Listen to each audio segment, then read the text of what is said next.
संगम में आज चौथे दिन दोपहर तक 10 लाख से ज्यादा श्रद्धालुओं ने स्नान किया। 13 जनवरी से अब तक देश विदेश से आए करीब 6 करोड़ 10 लाख श्रद्धालु संगम में डुबकी लगा चुके हैं। महाकुंभ में IRCTC यानी Indian railway catering and tourism corporation की ओर से तैयार टेंट सिटी 30 जनवरी तक फुल हो गई थी। अगर आप अब बुकिंग करवाते हैं तो आपको फरवरी के पहले सप्ताह का इंतजार करना होगा। टेंट सिटी को लेकर देश विदेश में लोगों में क्रेज दिख रहा है। 10 देशों का 21 सदस्यीय प्रतिनिधि मंडल आज त्रिवेणी संगम में पवित्र डुबकी लगाने के लिए अराइल टेंट सिटी पहुंचा है। It's a dream come true. Okay. You know, I've waited for this day to come all my life. Okay. And I'm here and I'm very happy. Okay. All right. I am the 5th generation. Okay. My forefathers would have left these shores of India, went all the way to South America. Okay. And 187 years later, I'm the first from my pariwar to make it back to motherland. Jai Hind, and I'm so happy. 24 जनवरी को महाकुंभ में बागेश्वर धाम के पंडित धीरेन्द्र कृष्ण शास्त्री संगम में स्नान के लिए पहुंचेंगे। बाबा बागेश्वर 3 दिनों तक कथा करेंगे। उनका दरबार लेटे हुए हनुमान मंदिर के सामने लगेगा। 16 जनवरी से 24 फरवरी तक संस्कृति का महाकुंभ होगा। आज गंगा पंडाल में बॉलीवुड सिंगर शंकर महादेवन अपनी प्रस्तुति देंगे। यमुना सरस्वती पंडाल में भी सांस्कृतिक कार्यक्रम शुरू हो चुका है। महाकुंभ पर शंकर महादेवन ने कहा कि आज मेरा सौभाग्य है कि मुझे महाकुंभ में भाग लेने का अवसर मिला है। आज मेरा प्रोग्राम है। 144 साल बाद जो महाकुंभ आया है उसमें मुझे गाने का मौका मिल रहा है। सभी के जीवन में मुस्कान हो। शिवा, आज मेरा सौभाग्य है कि आज महाकुंभ में भाग लेने का मुझे अवसर मिला है, ऊपर से अवसर मिला है। आज मेरा प्रोग्राम है दोपहर को 2:30 बजे। ये सबसे बड़ा आशीर्वाद है। 144 साल के बाद ये जो महाकुंभ आ रहा है इसमें मुझे गाने का मौका मिल रहा है। मैं सभी को यही कहना चाहूंगा कि जब मैं वहां जाऊंगा तो सभी के लिए प्रार्थना करूंगा। विशिंग एवरीबॉडी गुड हेल्थ और बहुत सारा प्यार और जीवन में सबकी मुस्कान हो। कितना एक्साइटेड है सर महाकुंभ? बहुत एक्साइटेड है। मेरा तो फर्स्ट विजिट है और मैं 2 बार परफॉर्म करने वाला हूँ। आज एक परफॉर्मेंस है यानी 16 जनवरी को, और दूसरा जो है 28 जनवरी को शिवरंजनी अखाड़ा के अंदर मैं परफॉर्म करने वाला हूँ। तो मुझे 2 बार परफॉर्म करने का मौका मिल रहा है। बहुत बड़ी बात है। Thank you. मैं आज वापस जाऊंगा, फिर आऊंगा फिर 28 को।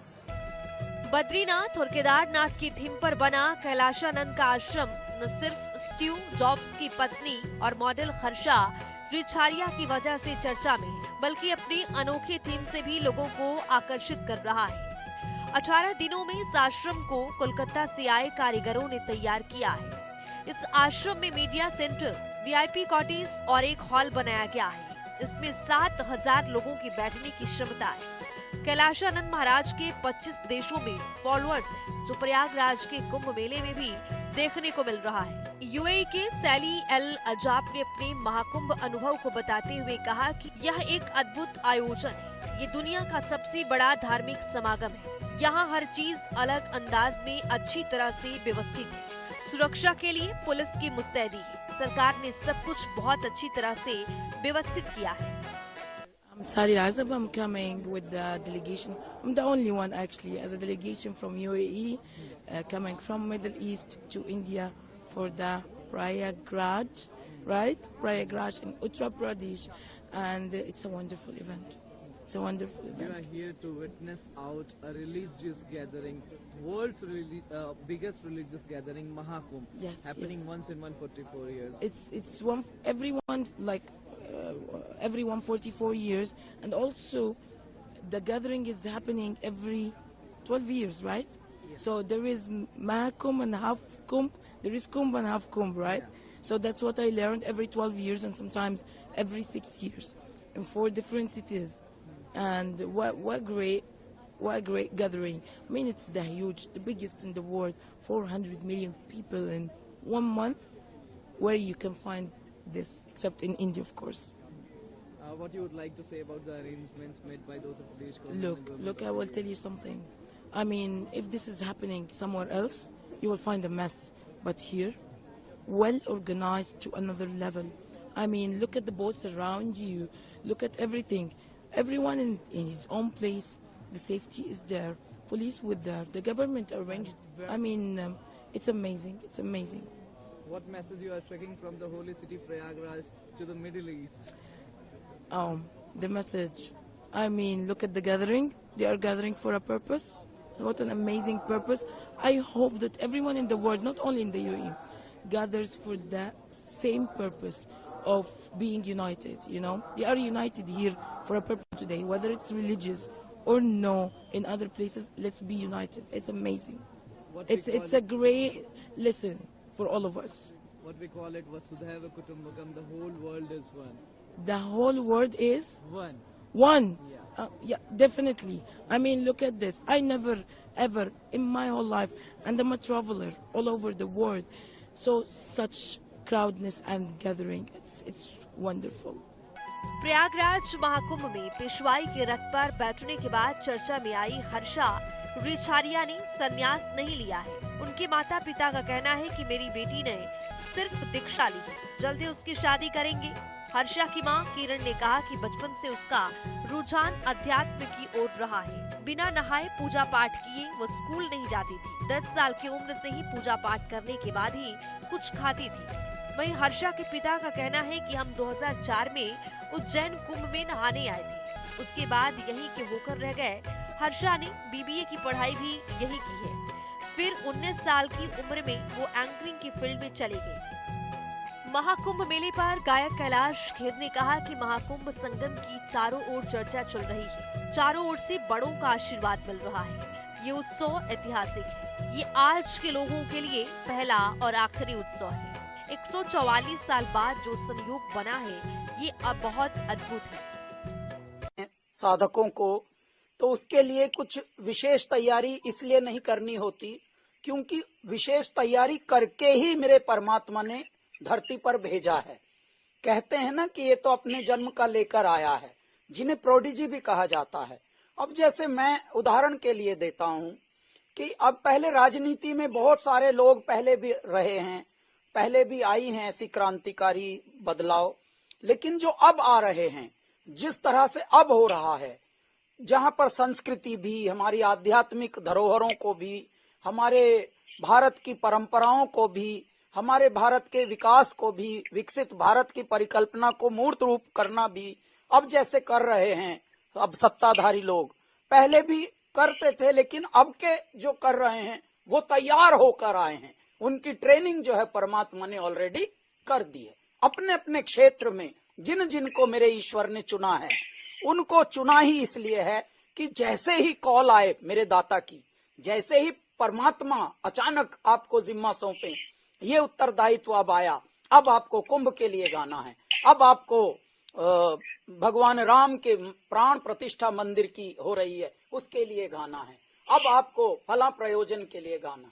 बस आप अपने व्यस्ततम जो आपका जीवनचर्या है उसमें भी अचानक बस मुड़ जाते हैं और एक रत्न आपसे परमात्मा यहाँ उगलवा लेते हैं।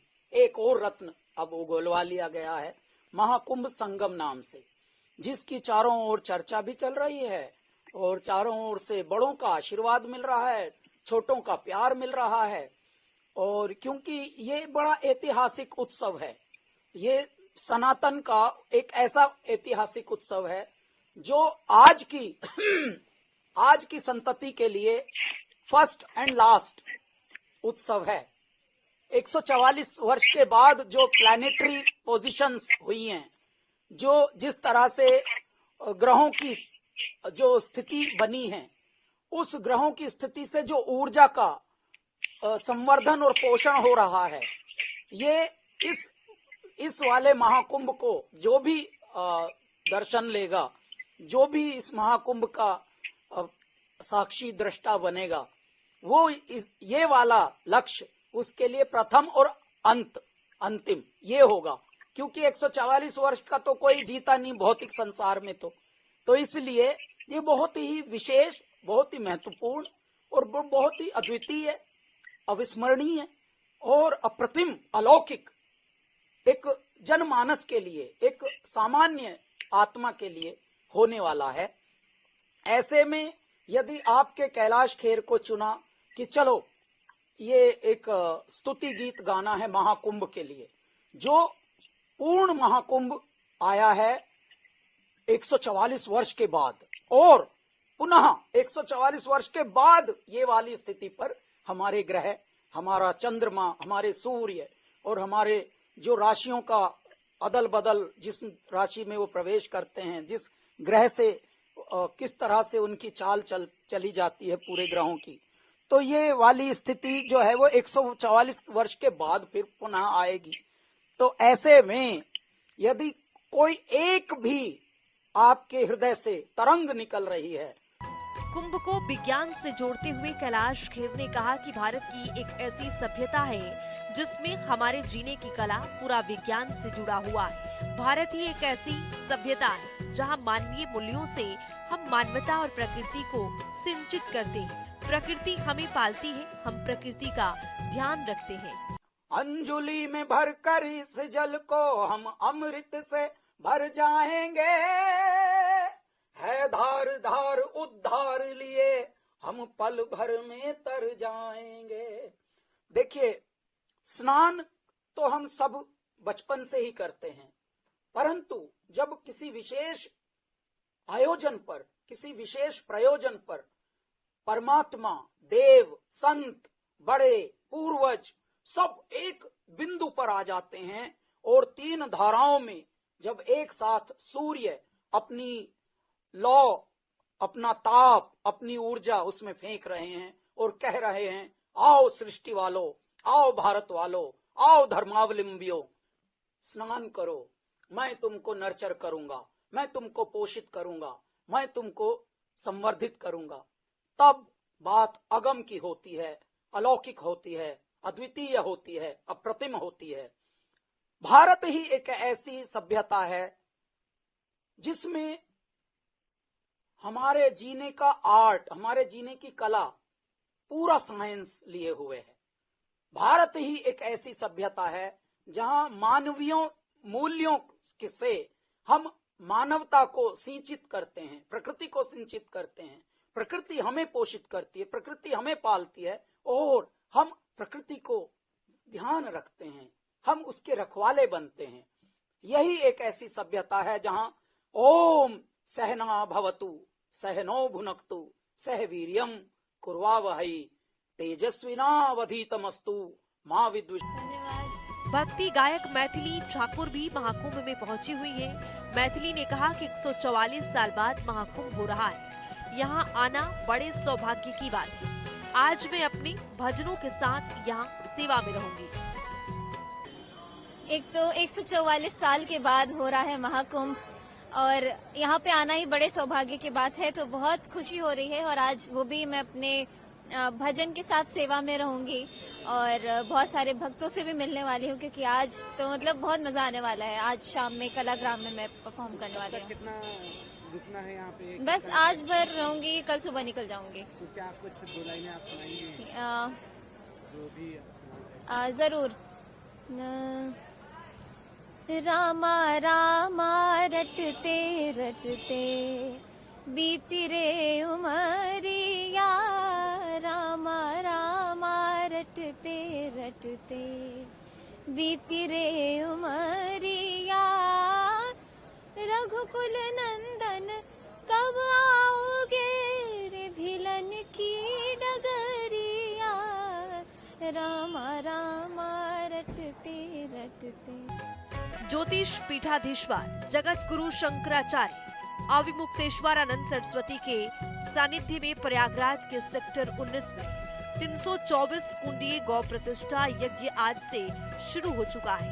हजारों लोगों की मौजूदगी में गौ माता के जयकारों से पूरा पंडाल गूंज उठा है। सैकड़ों छोटे बच्चों ने धोती कुर्ते में परमाध्य का स्वागत भी किया है।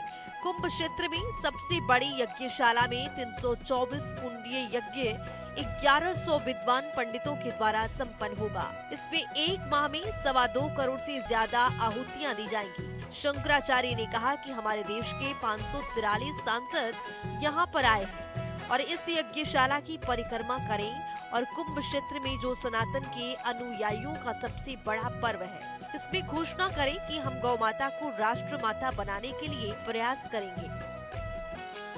महाकुंभ को लेकर रेलवे लगातार अपनी तैयारियों को आगे बढ़ाता हुआ नजर आ रहा है, जिससे यात्रियों को कोई दिक्कत का सामना न करना पड़े। इसी क्रम में वाराणसी कैंट रेलवे स्टेशन ने श्रद्धालुओं के लिए टिकट के लिए विशेष व्यवस्थाएं की है। इससे सामान्य श्रद्धालुओं के साथ दिव्यांगों को भी बड़ी राहत देने वाला है। रेलवे स्टेशन पर मोबाइल यूटीएस मशीन की व्यवस्था लागू की गई है। इस सुविधा के तहत श्रद्धालुओं तक खुद पहुंचकर उनका टिकट काटा जाएगा। इससे उन्हें लंबी लाइन में लगना नहीं होगा। वाराणसी महाकुंभ को लेकर रेलवे ने खास तैयारी की है। इसमें आश्रय हॉल के साथ साथ टिकट की सुविधा के लिए भी कई कदम उठाए हैं। इन्हीं में से एक है मोबाइल टिकट मशीन, जिसकी सहायता से यात्रियों और श्रद्धालुओं को टिकट के लिए भटकना और लंबी लाइन नहीं लगानी पड़ेगी। जी, कल जैसे हमारे पिछले 2 दिन में 13 और 14 तारीख को हमारे शाही स्नान पूरे हुए हैं, तो इसके बाद पलट प्रवाह शुरू हो गया है। हमारे यहाँ पे तकरीबन 10 से 12 हज़ार का फुटफॉल इंक्रीज़ हुआ है और इसके लिए रेलवे प्रशासन पहले से पूरी तरह से तैयार था। हमने यात्रियों के लिए 2 होल्डिंग एरियाज़ बनाए हैं। मेरे जो स्टेशन है उसकी दोनों तरफ बने हैं, दोनों में 2-2 हज़ार लोग आ सकते हैं वहाँ पे टिकटिंग का, वहाँ पे मेडिकल का, वहाँ पे सिक्योरिटी का, ट्रेन इंडिकेटर बोर्ड लगे हैं, अनाउंसमेंट्स हो रही हैं, वहाँ पे पानी का सुविधा है, व्हील चेयर का सुविधा है, टॉयलेट का सुविधा है। तो तमाम प्रकार की जो बेसिक नेसेसिटीज़ हैं वो हमने अपने यात्रियों के लिए बिल्कुल तैयार रखी हैं। ऑन डिमांड कल ट्रेनें चलाई गई हैं शायद इससे एनआर की तरफ से। जी, क्या किस तरह की डिमांड थी? जी, जब हमारे यहाँ पर टिकटिंग की डिमांड हम यूटीएस से मेजर करते हैं, जब वह डिमांड बढ़ती है तो हमारे को एक पूर्वानुमान मिल जाता है कि यहाँ पर यात्रियों का जो प्रवाह है वो बढ़ेगा। तो कल जैसे शाही स्नान प्रयागराज में संपन्न हुआ तो टिकट की डिमांड बढ़ी हुई थी, तो उससे रेलवे को अंदाज़ा हुआ कि यात्रियों को उनके वाहन हेतु हमको रेक चलाने पड़ेंगे। तो मेरे यहाँ से वाराणसी जंक्शन से 2 एम्प्टी कोचिंग रेक और बिल्कुल जो साथ वाला स्टेशन है हमारा लोहता, वहाँ से 1 एम्प्टी कोचिंग रेक, कुल 3 एम्प्टी कोचिंग रेक हमने प्रयागराज क्षेत्र की तरफ चलाए थे। अब जब पलट प्रवाह शुरू हो गया है तो जो अयोध्या की तरफ बढ़ेगा उसके लिए भी कैसे तैयारी क्या? जी, उसके लिए हमारे पास यहाँ पर रेक्स रहेंगे। हम अपना जो डिमांड है उसका आंकलन करते रहेंगे। यदि यात्रियों की तरफ से डिमांड आती है, यूटीएस पे डिमांड आती है, तो निश्चित तौर पर हम वाराणसी जंक्शन से अयोध्या की तरफ जो हमारी स्पेशल ट्रेन है वह चलाएंगे। याद करनी पड़ी है किस तरह की व्यवस्था है? जी, हमने यहाँ पर यात्रियों की सुविधा हेतु हमने ई लॉकर की व्यवस्था शुरू की है। अभी हमारे यहाँ पर ई लॉकर इंस्टॉल किए जा रहे हैं। तो वो बेसिकली हमारे यहाँ पर 4 कैबिनेट्स हैं। 4 कैबिनेट्स के अंदर हर एक के अंदर 4-4 लॉकर्स हैं। टोटल कुल मिला के 16 लॉकर्स हैं। तो हर कैबिनेट के ऊपर एक टच स्क्रीन है जिसके थ्रू वो आपके लॉकर्स हैं वो ऑपरेट होंगे। तो जो भी यात्री उसके अंदर अपना जो टैक्स सेवी यात्री है, जो भी अपना कीमती सामान रखना चाहता है, वो उन लॉकर्स का इस्तेमाल कर सकता है। कौन सी कंपनी लगाई है इसको? जी, यहाँ पर एक टकपॉड सॉल्यूशंस करके एक कंपनी है, बेंगलोर की कंपनी है। उनसे रेल का 3 साल का अनुबंध हुआ है, तो उस कंपनी के द्वारा यह लगाया गया है। आध्यात्मिक गुरु सदगुरु जगी वासुदेव ने कहा कि महाकुंभ एक सभ्यता है जिसे आपको चुकना नहीं चाहिए। खासकर अगर आप भारत में पैदा हुए हैं तो आपको महाकुंभ में जरूर शामिल होना चाहिए। आप धार्मिक हो या नहीं, आप आध्यात्मिक हो या नहीं, आप मुक्ति चाहते हो या नहीं, आप कोई भी हो, आपको महाकुंभ में जरूर शामिल होना चाहिए। ये एक ऐसी घटना है जो हजारों वर्षों से चली आ रही है। Well, it's a celestial phenomena and also a civilizational phenomena that should not be missed, especially if you're born in Bharat. You should not miss it. You may be religious, not religious, you may be spiritual, not spiritual, you may want liberation or you may want bondage. Whatever it is, you should not miss this event because as a civilization, this is a phenomena which has gone on for over 8 to 10,000 years. Today it's organized, there is a government behind it, there's so much facility, but for thousands of years it's gone on without anybody giving a call. People by themselves came. So this is the only culture in the world which seeks liberation. Here there are no tickets being sold to go to heaven, no pleasures of heaven, but just liberation as an aspiration, mukti as an aspiration. You have also taken a holy dip at the Triveni Sangam, sir. How do you feel after it, sir? I'm sorry? You have also taken a holy dip at Triveni Sangam. Is it? So how are you feeling? Well, the river is looking much better than last time, thanks to whatever the administrations are doing. I think the Namami Gange has produced some results, definitely significant results. Much more need to happen. Hope we continue the work. Thank you. You are also working on sustainable development projects, Safe Soil Mission. So when you are at the holy land of Prayagraj, what message you would like to give to the whole world? Well, already the Safe Soil policy is the recommended policy for UP also, for all the states. The center has given it as a recommendation policy. So one important thing is that all along the Ganga banks or any river bank, especially the tributaries which come, there has to be a plantation or a forest area, or at least in agricultural lands there are enough trees to hold the water, to hold the soil, to hold extra fertilizers and other things that go. So there is a plan right now, I've already discussed that more natural farming will come along, and there is a strip of trees which are going. This was one of the recommendations, minimum 1 kilometer along the river bank, there should be trees. The trees can be commercialized, but there should be trees in agricultural land also. This is being implemented, so I hope it happens rapidly, not slowly. There was also a lot of comments coming on Mahakumbh. Somebody was saying that if somebody is doing a sin, then they must go to Mahakumbh to have a dip in holy river Triveni. See, this sin and virtue does not belong to our land. This sin, going to hell, going to heaven, these things don't belong to this culture. In this culture, whatever you do, it's your karma. There will be a fruit for that. Right or wrong, there will be a fruit. So it's your karma. What you do will come back to you one way or the other. When it comes back, if you don't cry, you're willing to joyfully embrace that, it's okay what you do. Thank you so much for giving your time to ANI. Thank you. Mahakumbh में 16 जनवरी से 24 फरवरी तक संस्कृति का महाकुंभ होगा। मुख्य मंच गंगा पंडाल का होगा, जिसमें देश के नामचीन कलाकार भारतीय संस्कृति का प्रवाह करेंगे। प्रोग्रामिंग डेस्क, जनता न्यूज।